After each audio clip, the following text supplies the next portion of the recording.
Aku pernah karena kan kebetulan kan kemarin sempat buka kasus pelecehan seksual dan kekerasan seksual di kampus. Jadi sempat, aku nggak tahu sih itu dari orang tersebut atau bukan, tapi yang jelas aku dapat orang ngajak video call seks berapa kali. Serius? Gitu. Ya serius.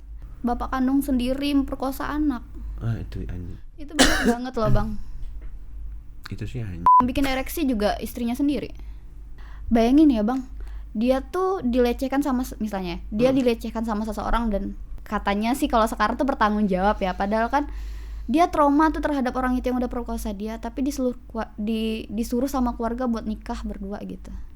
Kebanyakan kan di sini kayak gitu ya. Itu kayak jadi solusi gitu, padahal itu bukan bener-bener solusi buat seseorang yang udah dapat traumatik. Standby, rolling bos. Ibu Arni. Aduh, dipanggil ibu. Cakep banget ya, manis gitu. Dari kemarin yang datang manis-manis, jadi semangat. Apa kabar nih? Baik, alhamdulillah. Ya, sehat nih ya. Alhamdulillah sehat. Bajunya keren. Jadi Arni ini seorang aktivis perempuan yang nggak mau ngasih tahu umurnya berapa. Kenapa nih nggak mau? Berat gitu. Nggak berat-berat amat sih sebenarnya, biar disangka muda terus aja, karena sering kali orang salah malah ngira anak SMA loh. Oh alah. Jadi suka mempersulit jawaban agar diperkirakan lebih muda. Malah sebelum dikasih tahu mereka udah bilang SMA mana ya. Oh gitu. Aduh. Arni, thank you udah mau datang. Terima kasih. Hari ini kita ngobrol-ngobrol ringan aja. Iya, nggak usah berat-berat. Hujan soalnya. Iya, hidup udah berat. Enak tuh hujan-hujan ngobrolin tentang cinta ya. Aduh, itu sebenarnya berat banget bahasanya. Tapi gue berat banget nih gak berhadapan sama dia. Soalnya gue baca Anda babi. Kok gue langsung fokusnya ke situ sih. Tapi sebenarnya babi lebih manis kok daripada koruptor. Bibit-bibit koruptor tuh banyak banget kan ya. Pasti pernah ngerasa pas kecil-kecil gitu beli LKS, beli buku-buku, terus korup dari ibu sendiri, ya nggak sih? Iya Aku sih. pernah sih. Ya Allah, minta maaf ya. SPP gitu ya. Abang pernah nggak kayak gitu? Alhamdulillah aku nggak pernah. Oh, alhamdulillah. Jujur ya, jujur. Iya. Kalau ngambil uang dari ibuku nggak pernah. Terus? Tapi ngambil uang tol mobil abang sepupuku sering. Oh. Nih sibuk apa sekarang?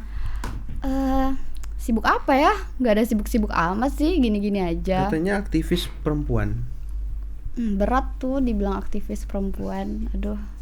Gue lihat IG lu nih kayaknya keren-keren gitu kan. Aduh, jarang upload padahal. Dialog budaya ya kan. Terus generasi muda peduli kesehatan mental. Nah ini yang menarik, kesehatan mental anak muda tuh yang kayak gimana? Kesehatan mental anak muda. Apa ya? Sebenarnya baru-baru akhir-akhir ini kayaknya ya. Untuk kesehatan mental tuh kayaknya peduli banget. Ada sampai istilah-istilah insecure, ada istilah apa ya? Itu kan udah lama, cuma baru viral. Tapi kan aja. baru viral karena saat medsos. ini. Iya. Maka dari itu kayaknya ya penting aja sih sebenarnya untuk dibahas. Karena ngelihat apa ya? Akhir-akhir ini tuh banyak banget gangguan-gangguan yang jadi kayak apa ya, bicara tentang kesehatan mental tuh sesuatu yang udah ada dalam diri gitu loh, dan itu tuh harus kita peduliin gitu. Contohnya paling gampang tuh love yourself ya, mencintai diri sendiri. Oh, terus kalau yang demo-demo tuh nggak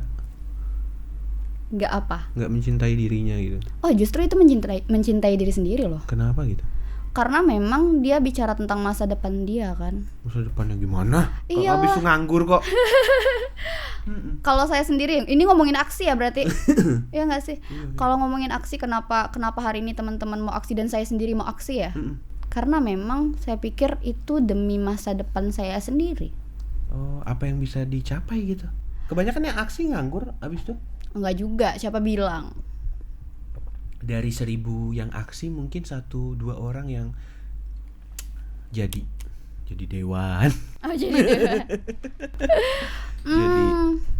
enggak lah. Masa? Apa karena itu idealis ikut-ikutan gitu? Enggak juga lah. Enggak juga ya. Berarti emang sebenarnya berharap ada perubahan ya. Berharap ada perubahan. Jadi maksudnya di sini peran generasi muda dalam memberantas apa tadi? Mental ya? Iya, kok gue kesehatan udah mental. ke swab. Jadi itu salah satunya. Banyak banget sih. Banyak banget. Yang paling lu fokusin apaan? Apanya yang kesehatan mentalnya? Yang kesehatan mental. Mencintai diri sendiri sih. Terus aware sama orang yang dapat gangguan mental. Iya. Gila maksudnya? Iya, enggak gila kan. Enggak sampai gila kan karena ada tahapannya kesehatan. Maksudnya mental itu kan ada tahapannya, ada yang awal-awal misalnya dia insecure, terus yang kedua dia depresi, terus stres yang kayak gitu kan. Iya. Sebabnya kan banyak ya faktornya. Misalnya kalau aku sendiri paling sering adalah mendapatkan teman yang dapat pelecehan seksual, misalnya yang kekerasan seksual yang kayak gitu. Oh iya, itu sih parah sih. Kalau itu aku nggak setuju juga sih. Tapi kalau lagi pacaran tuh kadang-kadang ada pelecehan, nggak marah dia. Pacaran seperti apa? Aduh, ngeri ini. Aku nih pernah nih ngobrol sama temen aku zaman SMA tuh sekitar 2006-an. Jadi dia sangat-sangat nggak mau gitu dilecehin, tapi dia selalu berpakaian yang nggak baik gitu. Oke. Jadi itu gimana coba? Meluruskan ya. Sebenarnya bicara tentang pelecehan tuh nggak harus kita sudutkan dengan pakaian perempuan. Salahnya di mana coba dengan pakaian perempuan? Dia kan mengekspresikan pakaiannya dengan dia ingin menggunakan pakaian itu gitu loh. Berarti egois dong perempuan nggak mau disalahin. Enggak dong. Aku juga nggak terima jadi cowok nih. Enggak, kan gini ya, kita masing-masing punya pikiran kan, yang mengkontrol diri kita kan kita sendiri gitu. Hari ini kalau misalnya bicara tentang pelecehan seksual dan kekerasan seksual itu adalah salahnya perempuan menggunakan baju, enggak juga. Buktinya banyak sekali pemerkosaan di luar sana yang terbukti bahwa banyak dengan perempuan yang menggunakan pakaian tertutup, bukan malah pakaian terbuka. Tapi kan harusnya perempuan sadar kalau laki-laki itu otaknya ya seks kan?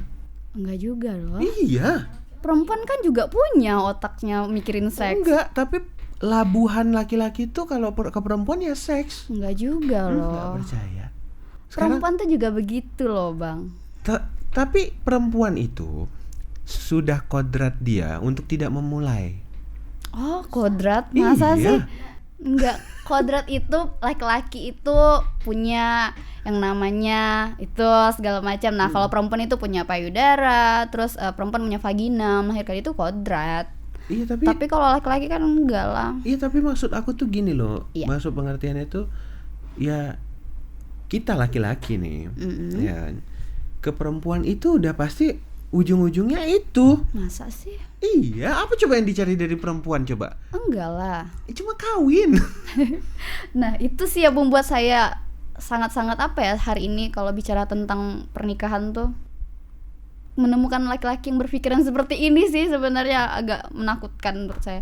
Karena memang pernikahan menurut saya bukan sesuatu yang pelegalan dari perzinahan gitu, pelegalan dari seks. Lah emang nikah itu kan tujuannya itu. Iya, menikah tuh adalah kontrak sosial. Saya tahu, cuman masalahnya jangan sampai ke bawah ke sana kan.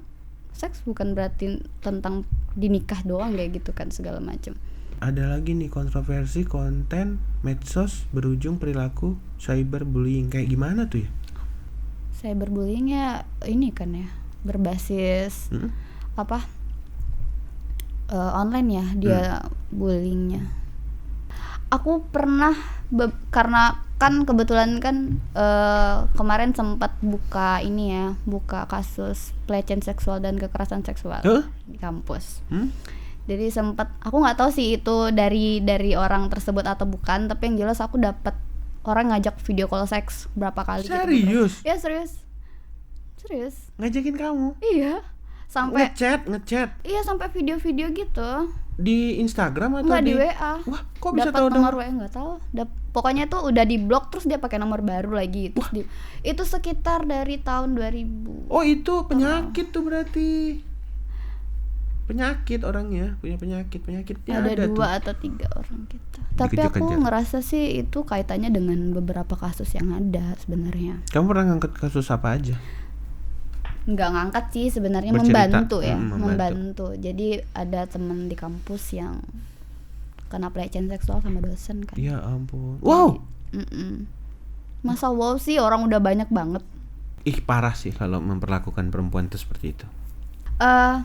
Apapun yang terjadi, apapun permasalahan yang ada tuh, perempuan selalu dapat tanggungan yang lebih gitu, beban ganda. Kenapa bisa dibilang kayak gitu? Misalnya di isu lingkungan, yang paling dekat dengan isu lingkungan itu adalah perempuan. Bukan karena jumlahnya banyak. Enggak, bukan. Karena memang misalnya kita, aku tuh ada pernah ke suatu desa. Ya. Itu karena di sana tuh ada sawit, jadi airnya tercemar lah karena sawit itu gitu kan. Nah yang paling dekat kan sama air itu kan adalah perempuan, karena yang masak yang paling yang masak adalah perempuan, yang mencuci segala macam berhubungan dengan domestik itu kan adalah perempuan. Nah dari situ dapatlah di sana banyak perempuan yang sama anak-anak itu gatal-gatal, terus stunting, karena memang dia masak beras dan lain-lain segala macam kan dari sungai itu gitu. Nah itu dampaknya perempuan kan, jarang kena laki-laki. Maksudnya tidak apa ya, tidak mensubordinasikan laki-laki, cuman memang apapun bentuknya perempuan tuh tetap kena ke beban ganda. Selama ini kan kamu jadi aktivis perempuan. Hal apa yang bener-bener sampai bikin kamu tuh miris banget? Bapak kandung sendiri memperkosa anak. Itu anjing. Itu bener banget loh bang.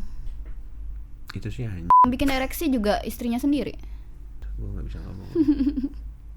Separah itu kalau di Kalimantan Barat. Ada anak 13 tahun digilir sama 3 pamannya sampai melahirkan. Aduh parah. Serius ini. Sedih loh bener. Silahkan lihat datanya di KPPAD lebih lengkap. Itu parah sih. Belum lagi trafficking. Dan akhirnya hukum yang bicara. Nah itu dia, saya kembalikan ke hukum. Jadi sebenarnya di Indonesia itu nggak punya hukum kalau untuk anak di bawah umur itu kan pencabulan ya. Tapi kalau untuk sesama yang umurnya di atas tuh nggak ada selain pemerkosaan. Nah itu yang sulit. Nah itu coba lu jelasin dong masalah yang di bawah umur sama yang seumuran tuh. Kalau yang di bawah umur kan langsung otomatis pidana. Iya pidana. Nah, terus kebanyakan di Indonesia di sini juga di Kalimantan Barat itu hal-hal seperti itu tuh kan dijadiin apa ya, sederhana banget ya. Jadi malah dinikahin misalnya. Ya Allah. Kayak apa ya? Bayangin ya bang, dia tuh dilecehkan sama misalnya, dia dilecehkan sama seseorang dan diperkosa lah misalnya, diperkosa sama seseorang dan orang itu katanya sih kalau sekarang tuh bertanggung jawab ya, padahal kan dia trauma tuh terhadap orang itu yang udah perkosa dia, tapi disuruh sama keluarga buat nikah berdua gitu. Kebanyakan kan di sini kayak gitu ya, iya kan, banyak banget. Itu kayak jadi solusi gitu, padahal itu bukan benar-benar solusi buat seseorang yang udah dapat traumatik. Pernah ketemu kasus itu dan pengakuan dari korban bahwa dia sebenarnya nggak suka. Iyalah. Dan terpaksa menikah karena diperkosa. Anjir. Iya. Karena HAM nggak tuh? HAM dong itu harusnya. Itu HAM. Kan sosial ya. Sosial hari ini kan kayak apa ya? Jeleknya sosial kita hari ini tuh kayak orang yang diperkosa itu adalah orang yang benar-benar aib gitu ya. Padahal kan kalau bicara kayak gitu harusnya kita semuanya mendukung ya dengan hal-hal seperti itu, mendukung dia untuk mencari lingkungan yang lebih baik daripada itu, tapi kan malah dijebloskan di situ lagi gitu loh. Itu banyak sekali. Gila. Gitu. Baru tahu loh gue. Jadi misalnya bener asli. Si pelaku di hukum gantung HAM juga kan?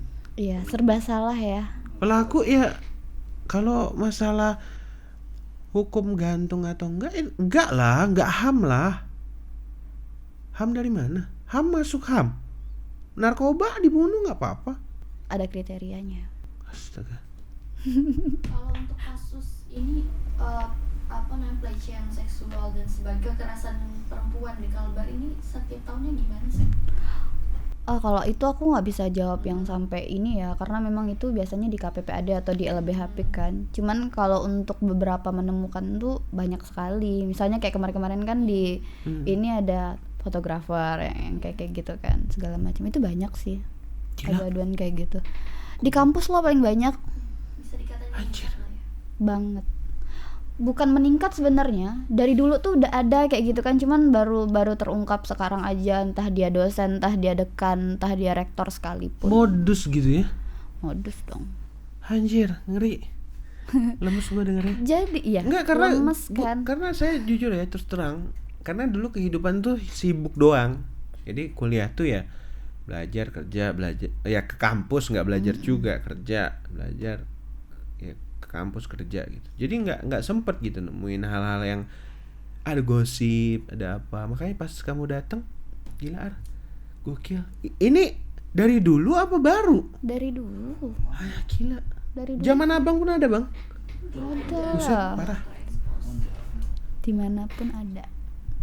Banyak perempuan yang tidak berani menyuarakan. Iya, tidak berani menyuarakan sebenarnya. Apa karena Dan yang menyuarakan pun Biasanya dibully. biasanya bukan dibully, di amplop. Iya, benar. oh jadi kalau misalnya korban, jadi korban dikasih uang untuk tutup mulut? Disumpal. Kalau aku sendiri menemukan Hmm? bukan dikasih uang tapi diluluskan dari perkuliahan, Anjir. dijanjikan gitu. Astagfirullahaladzim, gila. Jadi udah parah banget sih. Gue tuh sangkain nangisin cewek itu udah paling berat loh kasusnya. Misalnya pacaran hari ini, besok mutusin karena ada yang lebih cakep gitu. Iya, Aduh. itu sangkain udah paling berat. Ternyata ya Allah pas denger cerita, sampai sedalam itu ternyata ya. Ada, ya Allah, gue cuek banget sama dunia ternyata. Kasus terbaru yang ada di Kalbar yang kamu tahu apa? Aku nggak tahu dalam banget sih kemarin yang tentang fotografer itu. Cuma Apalagi tuh, oh fotografer. ya biasa yang modus-modusin gitu, tapi sampai ngajak ini kan. Ngajak ML gitu. Iyalah. Wah, mau korbannya dijanjikan gitu. Mungkin ada yang Oh, itu dunianya. tapi kan modus awalnya itu yang kayak maksa dan segala macam. Sesuatu yang memaksakan itu yang nggak boleh ya. Kalau suka sama suka mah masa bodo amat lah. Tapi Lemes bahayanya, ini aku ngasih tahu sih sebenarnya buat teman-teman yang kena ya. Maksudnya dapat pelakon pelecehan atau kekerasan Ah iya seksual. benar tuh. Nah, itu tuh bukan nggak boleh ngaduin ke polisi dulu ya. Tapi teman-teman tuh sebenarnya jadi perempuan harus aware gitu sama diri sendiri bahwa ketika ada apapun yang menjerat kita, misalnya entah di jalan kita kena begal payudara kayak sekarang kan banyak Iya. ya. Nah, Mm-mm. yang harus kawan-kawan tahu tuh kawan-kawan tuh mau lapor kemana gitu.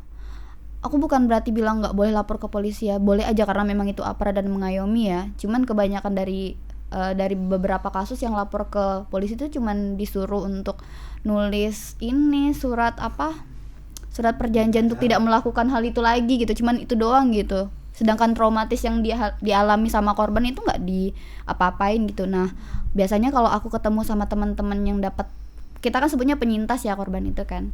Penyintas seperti itu tuh kita laporin ke beberapa lembaga hukum. Kalau di Pontianak tuh ada LBH PIK, yang Asosiasi Perempuan Indonesia untuk Keadilan. Jadi kalau misalnya sampai ada kejadian seperti itu langsung aja laporin ke LBH PIT. LBH PIK atau LBH yang lembaga bantuan hukum lainnya. Yang kamu rekomendasiin mana? LBH PIK dong.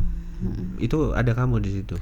Enggak, tapi saya sering kali bawa ke sana gitu teman-teman yang Dan di sana bagus ya ininya. penanganannya. karena memang itu lembaga bantuan yang untuk perempuan kan, perceraian dan lain-lain. Tapi gimana caranya kita mengungkap kalau sebenarnya itu nggak ada masa lalu yang dibawa-bawa misalnya. Kita kan nggak pernah tahu historis orang kan. Iya. Misalnya ada kejadian Sheila dengan Bang Faisal. Ya, ternyata terjadi pemaksaan. Ternyata selama 1 bulan di ruangan podcast itu mereka udah membangun hubungan cinta. Karena pada bulan minggu ketiga nggak dikasih uang atau apa kan, terjadilah kekerasan. Sedangkan Bang Faisalnya kepingin gitu. Enggak, dianya yang Oh iya. Oh, Sheilanya yang agresif Sheila sih di sini. Enggak lah, nanti kan itu kan dibuktikan dengan beberapa cerita-cerita dan lain-lain. Enggak Oh hanya iya, dalam ini kan. ada faktanya. Ada Ya, faktanya. yang harus diceritain ya. Tapi kalau yang kayak gitu emang susah untuk dibawa ke hukum. Iya benar. Kalau pelecehan kekerasan sulit sekali untuk dibawa ke hukum karena memang tidak ada undang-undang yang memperlakukan itu kan. Oh gitu. Iya, makanya kita tuh kemarin tuh teman-teman Komnas Perempuan dan seluruh perempuan Indonesia tuh ada yang namanya rancangan undang-undang penghapusan kekerasan seksual. Dan itu ternyata ditolak. Dihapus kenapa gara-gara?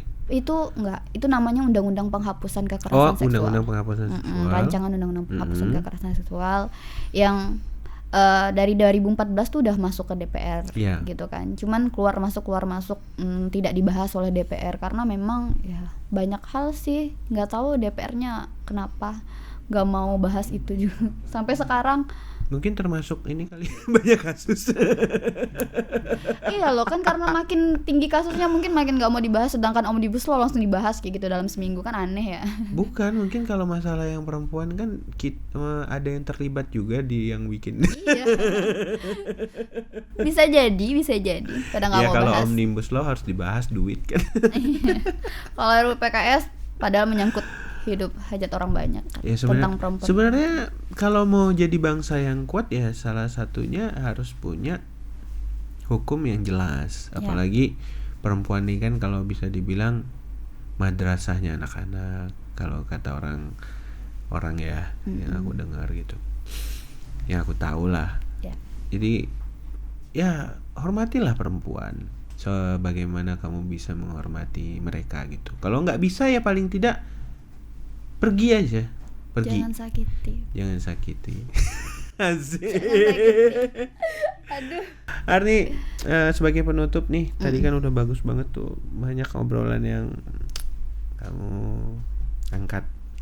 Sebagai penutup nih, kasih dong wejangan buat adik-adik perempuan, ya kan, yang belum mau menikah juga. Paling itu tadi sih sebenarnya penekanannya, bahwa kita sebagai perempuan dan laki-laki ya, karena laki-laki juga rentan terkena pelecehan seksual. Jadi kita harus aware dan sayang sama diri kita. Dengan cara apa? Dengan cara tahu bahwa ketika kita menghadapi situasi yang seperti itu, kita harus seperti apa, harus bagaimana, melapor kemana. Itu sih yang paling penting. Itu yang paling penting ya. Cinta sama diri sendiri. Dan hal yang paling penting menjaga diri seorang perempuan itu seperti apa? Dengan mencintai diri sendiri tuh udah menjaga sih menurutku. Dan harus pinter sih. Iya, harus pinter. Perempuan zaman sekarang harus pinter. Cantik tuh bisa dicari di mana-mana. Pinter. Dan punya kayak karakter lah. Asik. Thank you semuanya, jangan lupa subscribe, like and share. Arni, ada IG-nya nggak? Ada. Nah coba biar pada ngefollow. @arni_prp. Arni, thank you banget ya. Tadi nggak pakai salam, sekarang penutup pakai salam. Wassalamualaikum warahmatullahi wabarakatuh. Waalaikumsalam warahmatullahi wabarakatuh.